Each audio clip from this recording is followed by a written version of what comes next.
একটু শোনো, তোমার মতো একজন যুবক, যেই যুবক কলিজায় আল্লাহর ভয় নিয়ে চলে, যেই যুবক সন্তানটারে মাদ্রাসায় দেওয়ার নিয়ত করে, যেই যুবক উলামায়ে কেরামকে অন্তর থেকে মহব্বত করে, যেই যুবক যৌবনেই আল্লাহর প্রেম অন্তরে জমায়ে নেই, যেই যুবক যৌবনী বাপ মার সেবা করে, যেই যুবক যৌবনেই দাড়ি রাখে, মাথায় টুপি পরে, 5 ওয়াক্ত মসজিদে তারে পাওয়া যায়, আল্লাহ পাক বলে ওই যুবকের কারণে আমি জমিন টিকায় রাখি। আসমান আসমানের জায়গায়, জমিন জমিনের জায়গায়, গজব থেকে আল্লাহ হেফাজত করে।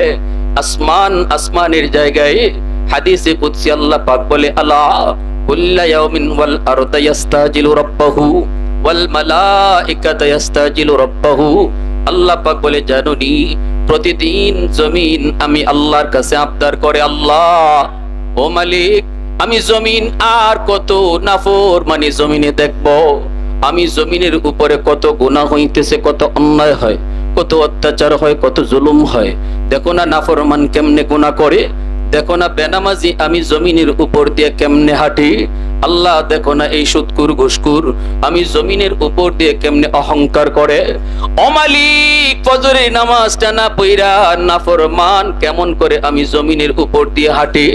আসবিরু ইলা মাতা আসবিরু, আমি জমিন আর কত ধৈর্য ধরব, আর কত নাফরমানি আমি দেখব, আল্লাহ কত দেখব।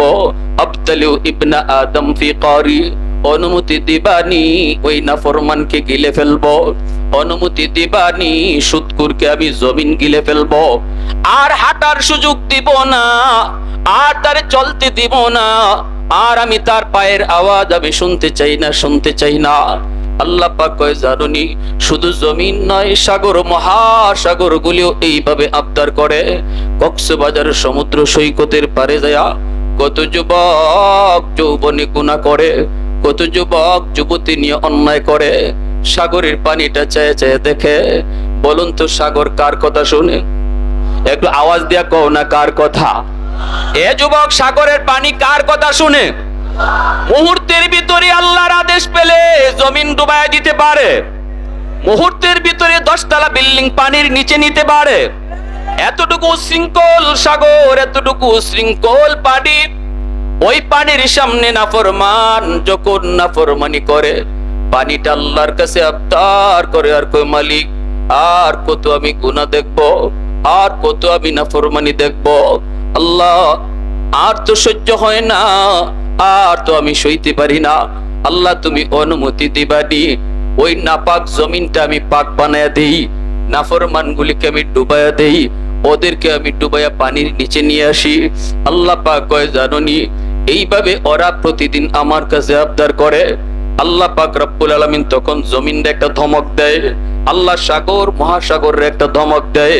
ফেরেশতারাও কখনো আবদার করে, ফেরেশতাদেরকে আল্লাহ ধমক দেয়। আল্লাহ কইরে জমিন শুন শুন, আর আমার বান্দা বান্দির মাঝখানে তোরা কেউ না গলাবি না।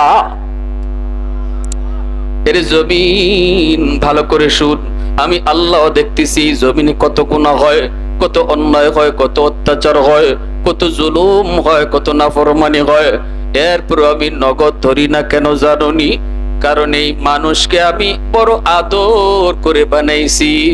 আসমান আল্লাহ বানাইতে হাত লাগাই নাই, জমিন বানাইতো আল্লাহ নিজের হাত লাগাই নাই, ফেরেশতা বানাইতো আল্লাহ নিজের হাত লাগাই নাই, জান্নাত জাহান্নাম বানাইতো আল্লাহ হাত লাগাই নাই। আল্লাহ শুধু কইছে হও, হয়ে গেছে। আল্লাহ শুধু কইছে জমিন হও, হয়ে গেছে। মানুষ বানাইতো আল্লাহ যদি কইতো হও, হয়ে যাইতো, কিন্তু আল্লাহ বলে এই মানুষকে আমি হও হয়ে যাও এরকম করে বানাই নাই, মানুষকে বড় আদর করে খালাকতু বিয়াদাইয়া, আমার নিজের হাত দিয়া বানাইছি।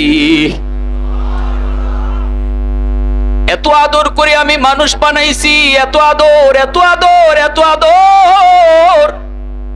ফেরেশতাদের হাতে বানাইলেও পারতাম, আদেশ দিয়া বানাইলেও পারতাম, না না, আমি হাত লাগাইছি। আল্লাহু আকবার, জোরে কোন।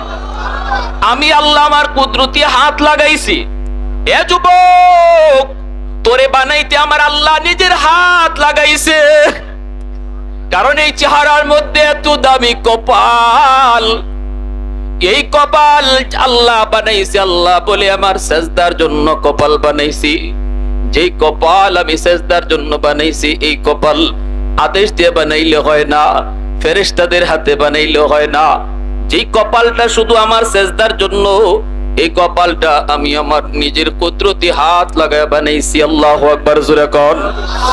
এজন্য আল্লাহ বলে, রে জমিন ভালো করে শুন, আমি আল্লাহ দেখি, এরপরও কেন ধরবো না জানোনি? কারণ মানুষ আমার বড় মায়ার, মানুষ আমার বড় মায়ার। মায়ার জিনিস কি সহজে ধ্বংস করা যায় না? আমি অপেক্ষায় আছি ওই যুবক, যেই যুবক আল্লাহ পাক কই 4 দলের কারণে আমি জমিন টিকায় রাখবো।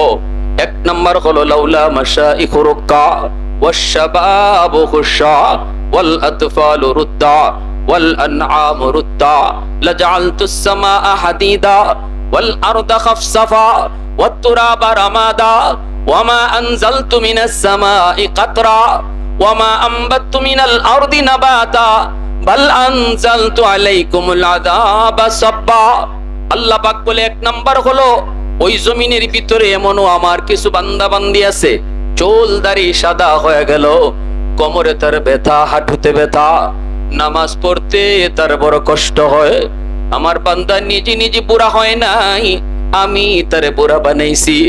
এইবার রুকুতে গেলে তার কষ্ট হয়, সেজদায় গেলে তার কষ্ট হয়, মসজিদে যেতে চাইলে ভয় পায়, কোথায় জানি মাথা ঘোরায় পইরা যায়। শরীরের দুর্বলতার কারণে আমার ওই দুর্বল বান্দা বান্দিগুলি কষ্ট করে করেও যখন আমাকে সেজদা দেয়, ওই সেজদার দিকে তাকাইলে এই জমিনের প্রতি আমার মায়া লেগে যায়। 2 নম্বর আল্লাহ বলেন, রে জমিন শুন, ওয়াশ-শাবাবু খুশা, যুবক যৌবনের চাহিদা হলো গুনাহ করা। একজন যুবকের যৌবনের চাহিদা হলো অন্যায় করা, যুবকের যৌবনের চাহিদা হলো জিনা করা, মারামারি করা, বেয়াদবি করা। কিন্তু আল্লাহ বলে, আমি যখন জমিনের ভিতরে দেখি কিছু যুবক যৌবনে পাগলামি করে না, না না পাগলা করার লাগাম টেন দিয়ে ধরে বন্ধুদের সাথে গুনার কাজে যায় না, আমি যখন দেখি কলিজার ভিতরে আমি আল্লাহর প্রেম অন্তরে জমায়, দুনিয়ার নাপাক প্রেম তার কলিজায় জায়গা দেয় না, না না তার কলিজার ভিতরে আমি আল্লাহর প্রেম জমায় নেই।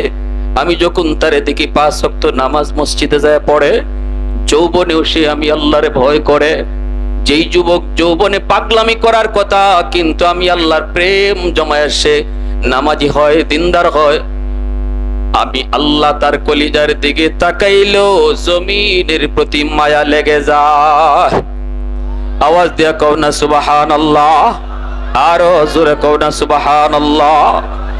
এজন্য বলি, রে যুবক, একটু ভালো করে শোনো, সন্তানটারে যদি মাদ্রাসায় পড়াও, 5টা বছর যদি তারে নুরানি মাদ্রাসায় পড়াও, এই সন্তানের কারণে অনেক ঘর দিনদার হয়ে যায়।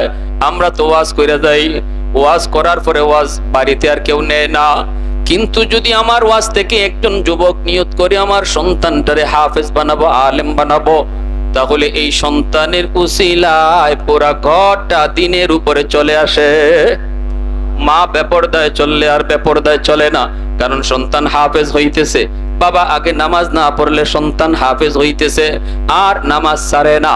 বোনটা বেপরদায় থাকলে পর্দার ভিতরে আসে, ঠিক কিনা জোরে বলেন? সবচেয়ে বড় ওয়াজটা আমাদের সার্থক, মাহফিল করানো সার্থক, এত আয়োজন, এত আয়োজন, সব সার্থক। যদি একজন নিয়ত করে আমার সন্তানটারে আলেম বানাবো, হাফেজ বানাবো, হাফেজ বানাবো, আলেম বানাবো, ওয়াজ করানো, ওয়াজ শোনানো, সব সার্থক। জোরে কোন আলহামদুলিল্লাহ। কিয়ামতের ময়দানে আল্লাহ পাক রব্বুল আলামিন, হাসরের ময়দানে আল্লাহ কুদরতি একটা, আল্লাহর কুদরতি হাতে একটা মুকুট নিয়ে আল্লাহ দাঁড়ায় থাকবে। আল্লাহ পাক রব্বুল আলামিন বলবে, আসো মা, আসো। কোথায় বাবা? আসো, আমি তোমাকে একটা পাগড়ি পরাবো। আল্লাহ যখন মা কইয়া ডাক দিব, বাবা কইয়া ডাক দিব, তখন নবীর মা বাবা এসে হাজির। নূহ নবীর মা আইয়া কইব, আল্লাহ আমি নূহ নবীর মা। অমুক কইব, আমি অমুক নবীর আব্বা। আল্লাহ কইব, আমি নবীর মা বাবারে ডাকি না, আমি ডাকতেছি অন্য বাপ মারে। হঠাৎ করে দেখা যাবে একজন হাফেজের মা, একজন আলেমের বাবা এসে কইব, আল্লাহ আমি তো অমুক হাফেজে কোরআনের মা, আমি তো অমুক আলেমের বাবা। আল্লাহ হাসরবাসীর সামনে বলবে, আমি আজ তোমাকেই খুঁজতেছি। মান কারা আল কুরআন ওয়া আমিলা বিমা ফিহি উলবিসা ওয়ালিদাহু তাজান ইয়াউমাল কিয়ামা দাউহু আহসানু মিন দাউইশ শামস আও কামা ক্বালা নবী আলাইহিস সালাম। নবীজি বলেন আল্লাহ পাক রব্বুল আলামিন ওই দিন মা বাবার মাথায় আল্লাহ পাগড়ি পরায় দিবে, পাগড়ি পরাইবে আল্লাহ নিজে।